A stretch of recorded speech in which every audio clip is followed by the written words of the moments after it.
Assalamualaikum warahmatullahi wabarakatuh. Apa kabar petani maju Indonesia?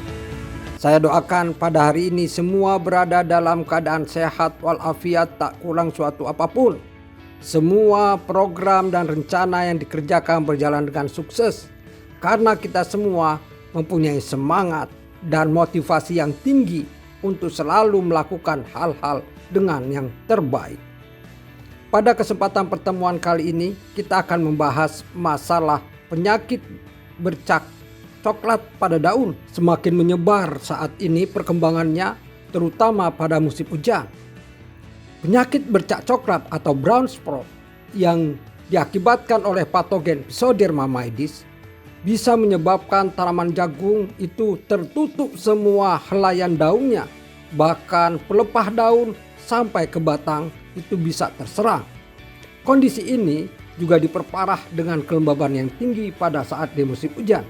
Untuk itu kita perlu menanganinya secara tepat sehingga kita bisa mengendalikan penyakit bercak coklat dengan baik, di mana helaian daun itu sempurna sehingga fotosintesis berlangsung dengan baik, metabolisme tubuh untuk pertumbuhan dan perkembangan juga berjalan dengan baik, yang pada akhirnya meningkatkan produksi pertanaman jagung, persatuan luas lahan, dan akhirnya akan menyenangkan kita.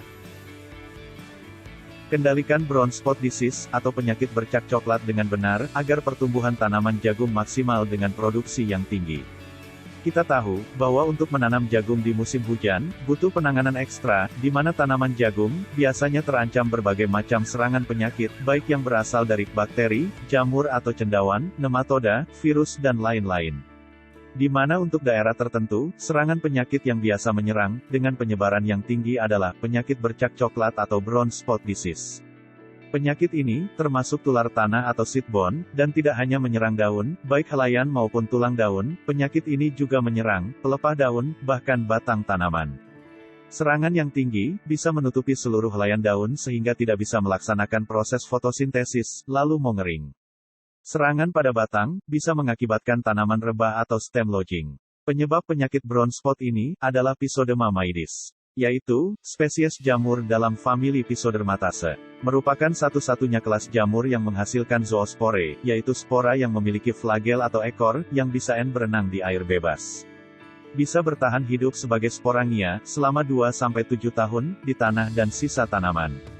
Sporangia menginfeksi daun bagian bawah karena terciprat air hujan atau genangan air akibat hujan berlebih atau irigasi yang kurang baik drainasenya. Sporania berkecambah dan menghasilkan zoospora yang berenang dan menginfeksi jaringan merismatik tanaman. Fase pertumbuhan tanaman jagung yang paling rentan terhadap infeksi penyakit brown spot adalah fase vegetatif 5 atau V5 sampai fase vegetatif 9 atau V9. Gejala serangan dari penyakit brown spot adalah adanya bercak-bercak klorosis kecil pada batang daun yang berselang dengan jaringan yang sehat. Bercak berbentuk lonjong berwarna coklat tua yang membesar, sedangkan infeksi terjadi pada luka kecil, bulat atau bujur yang mungkin berwarna kuning, coklat, atau berwarna ungu kecoklatan. Dan bisa terlihat pada ruas dan antar ruas. Pada serangan yang lebih parah, dapat mengakibatkan pembusukan dan kerebahan. Infeksi pada musim hujan. Cendawan ini akan berkembang dengan cepat dan membentuk seperti tali pada daun. Anda mungkin juga melihat luka pada tangkai, helaian dan pelepah tanaman jagung. Tanda-tanda ini agak serupa dengan penyakit karat, dan biasa menyerang sebelum pembentukan tasel atau bunga jantan. Physoderma sering berkembang di helaian yang berbeda pada daun, terutama di pangkal daun. Pada pelepah daun, bercak cenderung berwarna lebih gelap dan kadang-kadang lebih besar. Apabila bercak sudah menutupi helaian daun, bisa mengakibatkan proses pembentukan bunga jantan atau serbuk sari terganggu, sehingga pertumbuhan terhambat dan merusak sistem pengisian biji, dan pada akhirnya, produksi menurun. Di mana kerugian akibat penyakit ini bisa mencapai 35%. Program pengendalian brown spot disease atau penyakit bercak coklat. 1. Pengolahan tanah maksimal, atau maksimum tillage, yaitu tanah dibajak lalu diratakan dengan garu, untuk membuat pertumbuhan akar maksimal. Pada waktu pengolahan tanah, sebaiknya digunakan kapur dolomit dan pupuk keandang. untuk meningkatkan pH tanah, sehingga bisa memberantas sumber inoculum patogen di dalam tanah, serta menyediakan bahan organik bagi pupuk keandang. 2. Memilih benih jagung hibrida yang tahan. Benih jagung juga disesuaikan spesifikasinya untuk dataran rendah, baik tropical irrigated maupun tropical rainfed, juga untuk medium tropical rainfed, menengah, atau untuk high tropical rainfed atau dataran tinggi. 3. Melakukan perlakuan benih atau seed treatment, yaitu menggunakan bakterisida atau fungisida yang dikombinasikan dengan insektisida. Pestisida yang digunakan adalah direkomendasikan untuk perlakuan benih. 4. Sanitasi area, yaitu membersihkan area dari sisa tanaman yang berpotensi menjadi sumber investasi penyakit, termasuk gulma.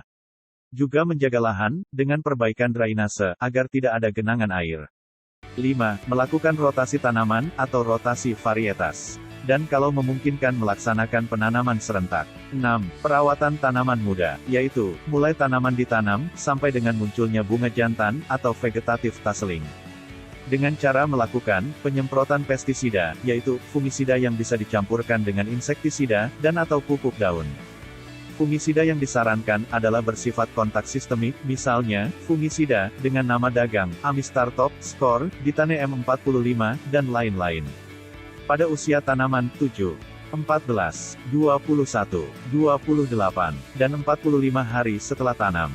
7. Lakukan monitoring area sesering mungkin untuk mengantisipasi kemungkinan terburuk dan segera melakukan tindakan pencegahan maupun tindakan lainnya. Semoga bermanfaat.